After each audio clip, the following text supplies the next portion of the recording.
وتعالى في القرآن المجيد والفرقان الحميد. فأعوذ بالله من الشيطان الرجيم. بسم الله الرحمن الرحيم. محمد رسول الله والذين معه أشداء على الكفار ورحماء بينهم. صدق الله مولانا العظيم وبلغنا رسوله الأمين الكريم ونحن على ذلك لمن الشاهدين والشاكرين والحمد لله رب العالمين. معزز و مکرم مصلیان مسجد حاضہ، میں نے خطبہ مسنونہ میں جس آیہ کریمہ کی تلاوت کا شرف حاصل کیا ہے، اللہ رب تبارک و تعالی اس آیت مبارکہ میں آقا و مولا علیہ السلام اور ان کے اصحاب کے درمیان پائے جانے والے رشتے کا اظہار فرما رہا ہے، اس تعلق کی کیفیت کو بیان کر رہا ہے اور اس کے تقاضوں کو ظاہر فرما رہا ہے۔ اس آیت کریمہ پر اگر آپ غور کریں تو اللہ فرماتا ہے کہ محمد جو اللہ کے رسول ہیں صلی اللہ علیہ وسلم اور ان کے جو اصحاب ہیں یعنی جو صحابہ ہیں وہ آپس میں بڑے رحم دل ہیں اور کفار کے لیے یہ بڑے سخت ہیں۔ یہ جو کیفیت ہے یہ صرف صحابہ تک محدود نہیں بلکہ یہ تمام امت مسلمہ کے لیے صبح قیامت تک کے لیے اللہ رب تبارک و تعالی کا حکم ہے۔ جب اس کیفیت سے سرشار صحابہ کرام تھے تب تک اسلامی فتوحات اور کامیابیوں کا سلسلہ چلتا رہا۔ شام بھی مسلمانوں نے فتح کیا، یمن بھی فتح کیا، ایران بھی فتح کیا، روما کی عظیم الشان ہزاروں سال پر محیط سلطنت کا بھی خاتمہ کر وہاں پر بھی لا الہ الا اللہ محمد رسول اللہ کا پرچم لہرا دیا۔ دا گریٹ رومن ایمپائر جسے کہتے ہیں اس کو بھی فتح کیا، قسطنطنیہ تک پہنچے، استنبول فتح کیا، ترکی فتح کیا۔ دنیا کا کون سا ایسا خطہ تھا جہاں پر اسلام نہیں پہنچا؟ بالآخر صحابہ نے اسلام کو یورپ میں بھی پہنچایا، اسپین پر بھی مسلمانوں نے 700 سال حکومت کی۔ یہ کیا چیز تھی جو مسلمانوں کو کامیابی پر کامیابی عطا کر رہی تھی؟ یہ کیا شے تھی جو مسلمانوں کو طاقت میں دن افزوں اضافہ کر رہی تھی؟ وہ کون سا فیکٹر تھا جو اپنا کردار ادا کر رہا تھا، اپنا رول پلے کر ساری دنیا کو اسلام کے دامن میں سمو رہا تھا، اسلام کی مالا میں پیرو رہا تھا؟ تو کہنا پڑے گا کہ وہ مسلمانوں کا اتحاد تھا، آپس میں رحم دلی تھی۔ کیا تھی؟ آپس میں رحم دلی تھی، جس کا ذکر قرآن مجید میں اللہ جل مجدہ نے فرمایا ہے۔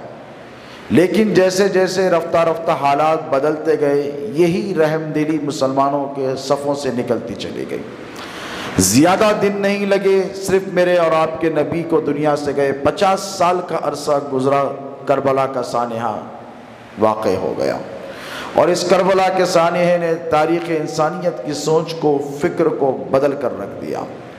دوستو، آج کی جو ہماری مختصر سے خطاب کی ٹاپک ہے وہ فتنۃ الخوارج ہے۔ کیا ہے؟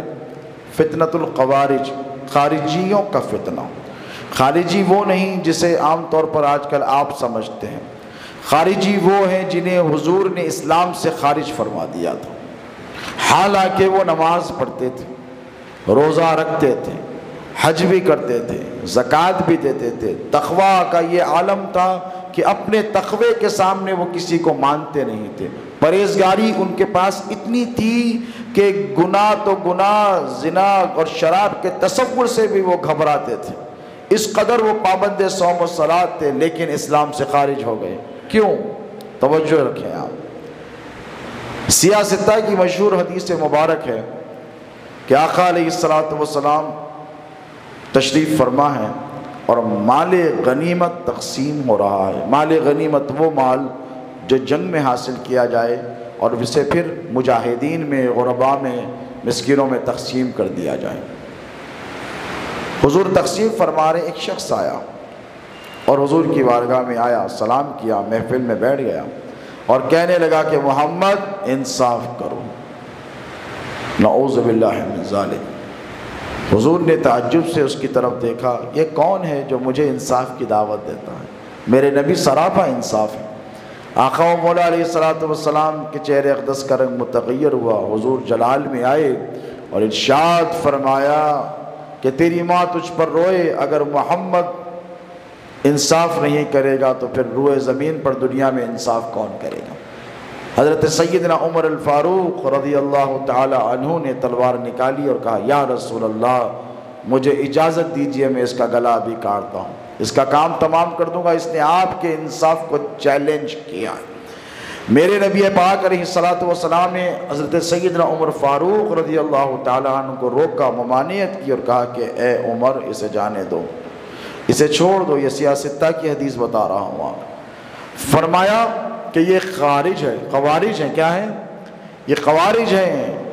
یہ ایسی نماز پڑھیں گے کہ جن کی نمازوں کے سامنے تم اپنی نمازوں کو حیض سمجھو گے، یعنی اپنی نماز کو تم ان کی نماز کے سامنے اتنی کثرت سے، خشوع سے، خضوع سے نوافل، فرائض، سنن ادا کریں گے، واجبات، کہ تم ان کو دیکھو گے تو چونک جاؤ گے۔ بھئی نماز تو ایسی ہوتی ہے۔ ہم بزرگوں کو اکثر دیکھتے ہیں کتنی خشوع خضوع سے نماز پڑھ رہے ہیں، اللہ ہمیں بھی توفیق دے۔ نوجوانوں کو بزرگ دیکھتے ہیں کتنی اچھی نماز پڑھ رہا ہے، تو ایسے خشوع خضوع سے نماز پڑھیں گے۔ حضور فرماتے ہیں صحابہ کو جس مجلس میں حضرت ابو بکر ہیں، حضرت عمر ہیں، حضرت عثمان ہیں، مولا علی ہیں، کہ تم اپنی نمازوں کو ان کی نمازوں کے سامنے حید سمجھو گے، اور قرآن بھی کثرت سے پڑھتے ہوں گے، بہت کثرت سے پڑھیں گے قرآن، لیکن حضور نے فرمایا قرآن ان کے گلے سے نیچے نہیں اترے گا۔ یہ حدیث کے الفاظ ہیں۔ اور فرمایا پھر اسلام سے یہ ایسے نکل جائیں گے جیسے تیر شکار کے آر پار نکل جاتا ہے، یعنی اتنی طاقت سے تیر مارا جاتا ہے کہ شکار کے آر پار نکل جاتا ہے۔ ان کی یہ علامتیں ہوں گی کہ ان کے ماتھوں پہ گٹھے ہوں گے۔ تو دوستو یہ حقیقتیں میں آپ کو کیوں بتا رہا ہوں؟ تاکہ آپ اس دور میں آپ کے آستینوں میں چھپے ہوئے خارجیوں کو پہچانیں۔ خوارج جب حضور کی محفل میں ہو سکتے ہیں، نبی کی مجلس میں بیٹھ کر خارجی ہو سکتا ہے، حضور کی محفل میں صحبت پانے کے بعد خارجی ہو سکتا ہے، تو آپ کی اور ہماری صفوں میں اگر داخل ہو جائے تو کیا تعجب کی بات ہے۔ بات سمجھ رہے ہیں؟ ان کے فتنے کیا ہیں؟ ان کے فتنے یہ ہیں کہ یہ ملت اسلامیہ میں انتشار کرنا چاہتے ہیں۔ کیا کرنا چاہتے ہیں؟ انتشار، افتراق، اختلاف۔ یہ خوارج کی سب سے بڑی سازش ہے کہ مسلمانوں کو لڑا دیا جائے، آپس میں اختلاف کروا دیا جائے، ان کو دست بگریباں کر دیا جائے، ان کو کمزور کر دیا جائے۔ نتیجتاً یہ ہوگا کہ مسلمانوں زوال پذیر ہو جائیں گے۔ مسلمان جب تک متحد تھے ساری دنیا پر مسلمانوں کی حکومت تھی۔ مسلمانوں کا جب تک اتحاد تھا، سیدنا عمر فاروق رضی اللہ تعالی عنہ نے 22 لاکھ مربع میل پر حکومت کی تھی، اسلام کا پرچم لہرایا تھا۔ لیکن جب یہ انتشار میں تبدیل ہوا تو حالات دنیا کی آپ کی نگاہوں کے سامنے ہیں۔ مسلمان تنزل کی طرف جا رہا ہے، زوال پذیر ہو رہا ہے، ہر طرف رسوا ہو رہا ہے۔ تو یہ خارجیوں کو پہچاننا ہر دور میں ضروری ہے۔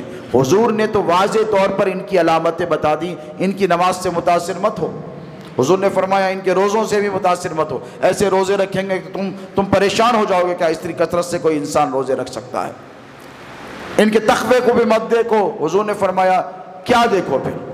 بھئی ایک آپ کے پاس کرائیٹیریا ہوتا ہے انسان کو جانچنے اور پرکھنے کا، بتائیے ہوتا ہے نا کہ بے عمل کی بنیاد پر آپ جانچتے ہیں نماز پڑھ رہا ہے، روزہ رکھ رہا ہے، حج کر رہا ہے، زکوٰۃ، اچھا آدمی ہے، تقوی بھی ہے، اچھا آدمی ہے۔ نہیں دوستو، صرف یہ معیار نہیں بتایا گیا ہے۔ معیار یہ ہے کہ جو نبی سے غداری کرے، نبی کی آل سے غداری کرے اور اسلام میں رکھنا پیدا کرے اور چھوٹی چھوٹی باتوں کو بڑا کر کر پیش کرے اور مسلمانوں میں لڑائیاں کروائے، جھگڑے کروائے، ایک دوسرے کی ذات پر رقیق حملے کرے، اسے خارجی کہتے ہیں۔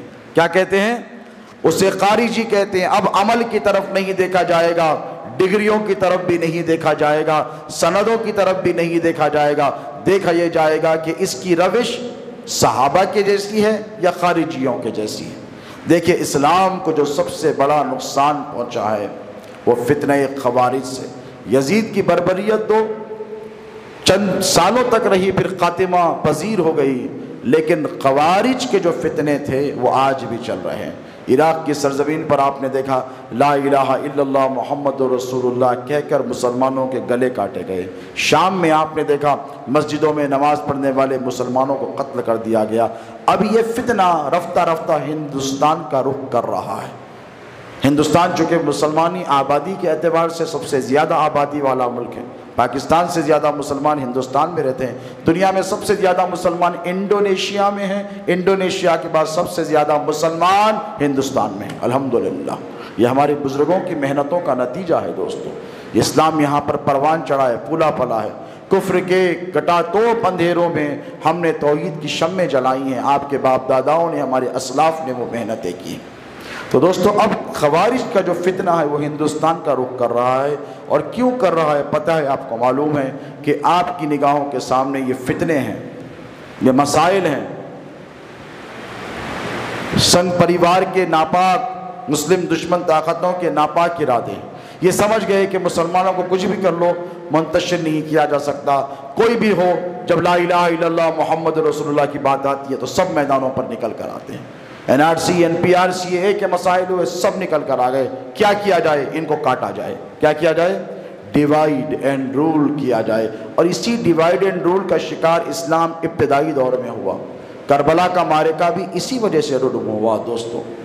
آقا علیہ السلام کے دور میں خوارج آ گئے، حضرت سیدنا ابو بکر رضی اللہ عنہ کے دور میں دبے رہے، حضرت عمر کیونکہ جاہو جلال والے تھے، بڑے سخت تھے، اور اسلام بڑی تیزی سے پھیل رہا تھا، یہ اپنا کام کر رہے تھے، پیرالل اپنی سوچ اپنی فکر کو پروان چڑھا رہے تھے۔ پھر بالآخر حضرت سیدنا عثمان غنی کا دور آیا، یہی خوارج کوفہ سے، بصرہ سے اور مصر سے، جسے ایجپٹ کہتے ہیں، وہاں سے نکل کر آئے۔ حضرت عثمان سے مطالبہ کیا کہ تم یہ کام غلط کر رہے ہو، قرآن حدیث کے خلاف ہے تمہارا کام، آپ بتائیے۔ جو جامع القرآن ہو، جو ذو النورین ہو، جن کے بارے میں حضور نے فرمایا جیتے جی جنتوں کی بشارت دی ہو، آپ تصور کر سکتے ہیں کہ حضرت عثمان کوئی غلط کام کریں گے؟ نعوذ باللہ۔ حضرت عثمان نے کہا تم غلط ہو، تم قرآن کی غلط تعویل کر رہے ہو، اس آیت کا یہ معنی اور مفہوم نہیں جو تم مجھ کو بیان کر رہے ہو۔ حضرت عثمان نے ان کو سزائیں دی، جس کے جیل میں دلوایا، کسی کو قتل کی سزا دی، کسی کو شہر بدر کروا دیا۔ یہ دشمنیاں بڑھتی چلی گئیں، اور اتنی بڑی خارجی اپنا کام کر رہے ہیں۔ دیکھیں آپ، یہ خوارجی ہیں، یہ اپنا کام برابر کر رہے ہیں۔ کرتے کرتے انہوں نے کیا کیا؟ بالآخر حضرت عثمان کو شہید کر دیا۔ حضرت عثمان کو شہید کر کر اس کا الزام نعوذ باللہ من ذالک مولا علی مشکل کشا کے چاہنے والوں پر لگوا دیا۔ یہ ان کی سازش تھی۔ بعد میں تاریخ میں مورخین نے یہ سب واضح کر کر کلیئرلی آپ کو لکھ کر بتا دیا ہے۔ پھر اس کے بعد مسلمانوں کے درمیان جنگیں کروائی، جنگ جمل ہوئی، ادھر بھی صحابہ ہیں، ادھر بھی صحابہ ہیں، ادھر بھی کلمہ پڑھنے والے ہیں، ادھر بھی کلمہ پڑھنے، 10-20 ہزار ختم ہو گئے۔ مسلمان ہی لڑ رہے ہیں آپس میں۔ دیکھیں کہ خیر القرون کا زمانہ ہے، یعنی سب سے بہترین زمانہ ہے کہ نہیں؟ بولیے۔ سب سے بہترین زمانہ حضور کا زمانہ، سب سے بہترین زمانہ خلفائے راشدین کا زمانہ، سب سے بہترین زمانہ صحابہ کا زمانہ، اس کے بعد تابعین، تبع تابعین کی یہ ترتیب بنائی گئی، یہ قرآن کی ترتیب ہے۔ سورۃ الواقعہ میں اللہ فرماتا ہے سلۃ من الاولین وقلیل من الآخرین، پچھلے زمانوں میں بہت زیادہ اچھے لوگ تھے، بعد میں کم ہوتے چلے جائیں۔ یہ تو خیر القرون کا زمانہ ہے۔ آپس میں صحابہ کو متصادم کیا، کس نے؟ بولیے، یہ خارجیوں نے، یہ سازشیں رچی انہوں نے۔ حضرت عثمان کو شہید کر دیا، مسلمان آپس میں لڑنے لگے، قصاص طلب کرنے لگے۔ ادھر شام سے حضرت امیر معاویہ آ گئے، ادھر حضرت علی نکل گئے، ادھر جنگ جمل ہو گئی، ام المومنین عائشہ صدیقہ کو لے کر آئے۔ دیکھیے کانسپیرنسی کو سمجھیے، آپ سازشوں کو سمجھیے مسلمانوں کے خلاف۔ یہ آپ کو سمجھنا بہت ضروری ہے۔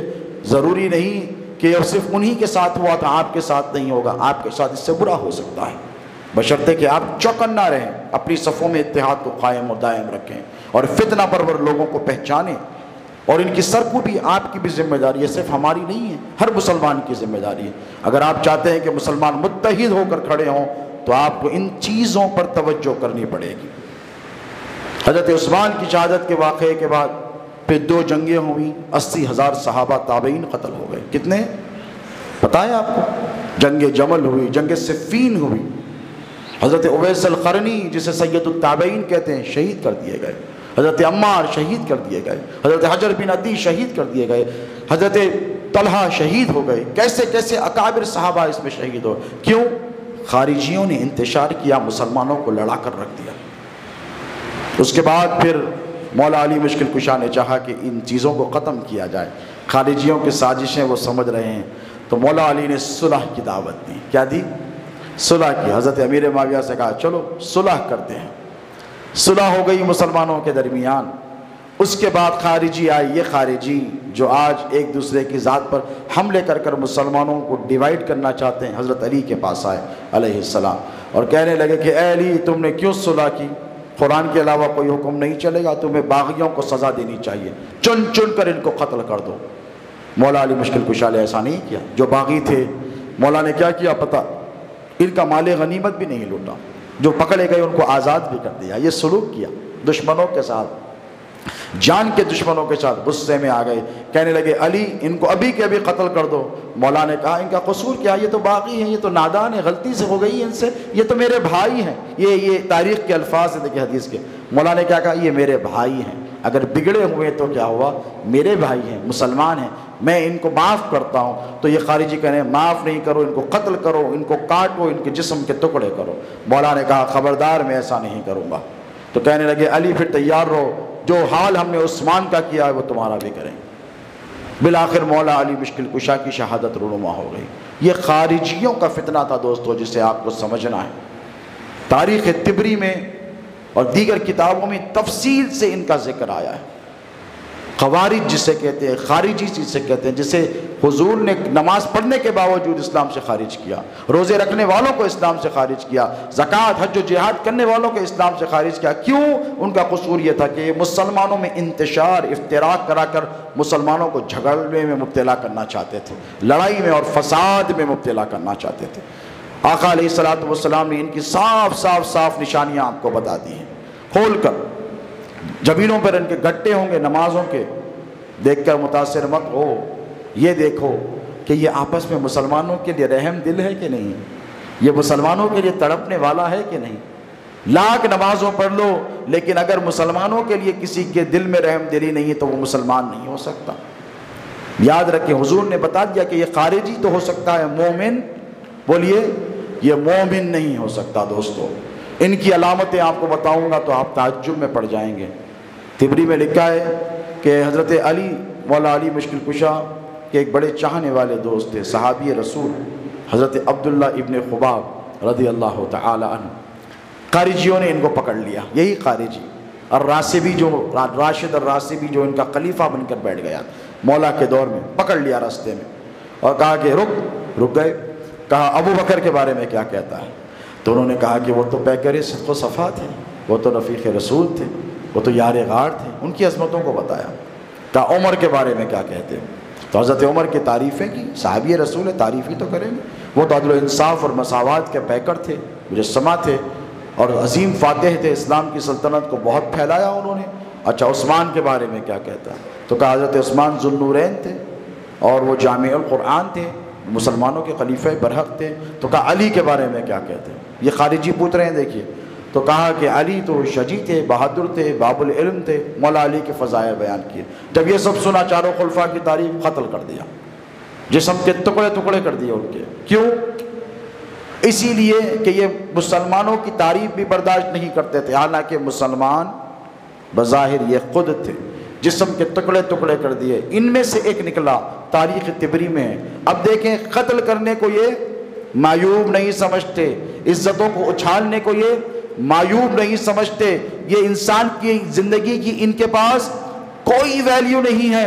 لیکن جب یہ آگے بڑھا، ایک باغ میں جا کر بیٹھا جھاڑ کے سائے میں. انہی قاتلین میں سے ایک قاتل جو صحابی رسول کو قتل کر گیا ہے، اور صرف ان کا قصور یہ تھا کہ انہوں نے خلفائے راشدین کی تعریف کی تھی، وہ بھی سوال کرنے کے بعد. پوچھا تو بتایا کہ ان کا کیا مقام ہے. انہی میں کہ ایک قاتل گیا، جھاڑ کے نیچے بیٹھا. اب ان کا جھوٹا تقویٰ دیکھیں آپ. جھاڑ کے نیچے بیٹھا، کھجور پڑا ہوا ہے، کھجور اٹھایا کھا لیا. دوسرے نے کہا کیا کیا؟ انہی میں سے قاتلین میں سے ایک نا، یہ کیا کیا؟ تو کہنے لگا کھجور پڑا تھا کھا لیا. پتہ ہے کس کی ملک تھی؟ تو نے کتنا بڑا گناہ کیا. یہ جھوٹا تقویٰ ان کا دیکھیے آپ. ادھر صحابی کو قتل کر آئے ہیں. اس نے کہا کہ مجھ سے غلطی ہو گئی، تو کہا اس کا تو تمہیں خمیازہ بھگتنا پڑے گا، نہیں تو آخرت میں گرفت ہوگی۔ تو بازو سے جیب میں سے خنجر نکالا اور اپنا ہاتھ کاٹ دیا، جس ہاتھ سے اس نے کھجور اٹھائی تھی کاٹ دیا، کہا دیکھو میں نے کہا اچھا کام کیا۔ یہ اپنے آپ کو متقی اور پرہیزگار ثابت کرتے تھے، لیکن در حقیقت یہ مسلمانوں کے بدترین دشمن تھے دوستو۔ اور یہ فرقہ خوارج اور فتنہ خوارج ہر دور میں رہا ہے دوستو، اور ہر دور میں مسلمانوں نے ان سے نقصانات اٹھائے ہیں۔ ان کی سب سے پرائما فیشی جسے کہا جا سکتا ہے کہ ان کا مقصد، ان کا مطمع نظر، ان کا مقصد حیات صرف یہ ہے کہ مسلمانوں میں انتشار کیا جائے، مسلمانوں کو لڑایا جائے، فریکشنز میں تقسیم کر دیا جائے۔ معرکہ کربلا کے پیچھے بھی انہی کا ہاتھ تھا، اور مسلمانوں کے زوال پذیر ہونے میں بھی انہی کا ہاتھ ہے۔ آپ کو ان کو پہچاننا ہے، اور ان کی پہچان بڑی آسان ہے دوستو۔ یہ اسلام کے نام پر کبھی نہیں لڑتے، یاد رکھو، یہ شخصیت پرست ہوتے ہیں۔ اللہ کے لیے نہیں لڑیں گے، اللہ کے رسول کے لیے نہیں لڑیں گے، یہ شخصیتوں کے لیے لڑیں گے، ہمارے لیڈر کے لیے لڑیں گے، یہ کہیں گے ہمارے قائد کے لیے ہم لڑیں گے، یہ کہیں گے ہمارے سربراہ کے لیے ہم لڑیں گے، ہمارے سرغنا کے لیے ہم لڑیں گے، یہ اللہ اور اس کے رسول کے لیے نہیں لڑیں گے۔ ان کے پاس اسلام سیکنڈری ہو گیا ہے، شخصیت بڑی ہو گئی ہے۔ یہی فتنہ ہماری صفوں میں بھی سرایت کر چکا ہے دوستو۔ ہر طرف آپ کو دیکھیں، میں بڑا، میرا باپ بڑا، میرے مولانا بڑے، میرا مطمع نظر بڑا، میرا مکتب فکر بڑا۔ اگر کوئی کسی شخصیت پر اعتراض کرے کہ انہوں نے یہ کام غلط کیا ہے، تو اس کی 7 پشتوں کو گن کر نواز کر چھوڑ دیا جاتا ہے۔ کیوں؟ اس لیے کہ فتنہ خوارج ہماری صفوں میں گھر گھر کرتا چلا جا رہا ہے۔ تو آپ کی یہ ذمہ داری ہے کہ آپ اپنی نسل نو کو، جو آنے والی جنریشن ہے، اس فتنے سے باخبر کریں، مسلمانوں میں انتشار اور اختراق کو بچائیں، بالخصوص اہل سنت و جماعت۔ اگر آپ دیگر فرقوں سے اتحاد نہیں کر سکتے تو کم از کم اہل سنت و جماعت میں اتحاد کے لیے آپ کو کوشش کرنی پڑے گی، تاکہ جو متحد رہیں گے وہی کامیاب رہیں گے۔ آپس میں رحم دلی کا جذبہ آپ کو پیدا کرنا ہے۔